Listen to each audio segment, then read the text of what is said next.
said research, I have come to the conclusion that the first two serial killers were really undecided. One was Lavina Fisher, and she was from Charleston, South Carolina.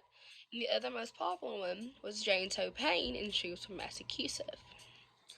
So, Jane Toe Payne was a serial killer in Massachusetts in the late 1800s. She claimed her life goal was to have killed as many people as she could. But it wasn't just anybody, it was helpless people. Um, so Jane grew up in a mental asylum, which was called Boston's Female Asylum. Her and her sister were there until about the age of 18. Well, Jane later on was fostered by a widow lady called Anna Topane, but her sister ended up being sent to the streets and she ended up being a prostitute. Well, after being 18, she was freed of her duties and she was only given $50. But she chose to stay and work for the family as a servant until the mom passed away and Anne's daughter got married. Well, after they passed away, Jane decided she wanted to attend the Cambridge Hospital in Boston to train as a nurse. She worked as a student nurse and got along with all her patients, but elderly. She would even falsify her health documents saying that they needed more help just so she can get to know the people better. For Jane, she felt that the elderly had no space on this earth. They were helpless. Why would we need them? She used to give her elderly patients a high dose of opium, and she would sit there and she'd watch them suffer because she loved just to see them lifeless and the spirit leaving them. Sometimes she would occasionally dose them with other poisons and then say that they had this sickness and she knew how to nurse them back with a miraculous recovery. Well, later on, she started to work as a private nurse for families. For years, without detection, she was killing older family members and selling their belongings. She even killed her landlords, fellow doctors and nurses, and friends as she got bored of their company. She wasn't caught until a metallic poison was on the victim, and they finally based an investigation. It says in court, 1902, she was found guilty. She told her attorney that she killed more than 100 people, sometimes got in a bed with the victims as they convulsed from the poison.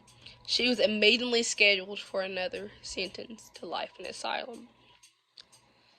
She intentionally came to the asylum. She refused to eat, afraid that her body might be poisoned, and they would try to kill her with food. And in the newspaper, they wrote books about her, talking about how she was crazy. And the media even rectified a story of her death, claiming her to be the America's first serial killer. There's even a book about Jane Toe Payne and her murders. It's titled The Fatal, The Poisonous Life of a Female Serial Killer. Now, Lavina Fisher.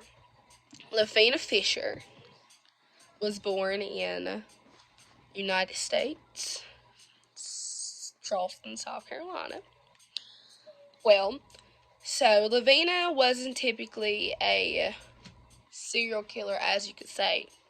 Many people said that she never really killed anybody, but her and her husband were in this gang that used to bring people in, usually lonesome riders.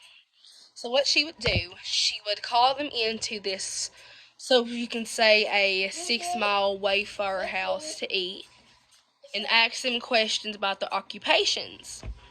Well, afterwards she would give them this poisonous tea and send them to bed.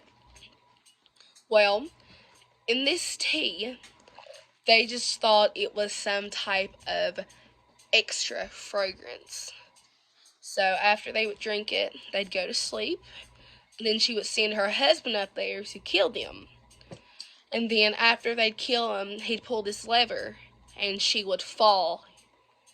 They would fall into this pit that she said was filled with spikes at the bottom. Go. Another version of the legend says that the only certain men liked the tea. And when they were asleep, she would... Oh, God, I'm sorry. She would... Stop. She would come and she would murder them in her sleep. But she wasn't yet to be a murderer. Well, much later on, they were found that she was wildly exaggerating what was going on. So, however,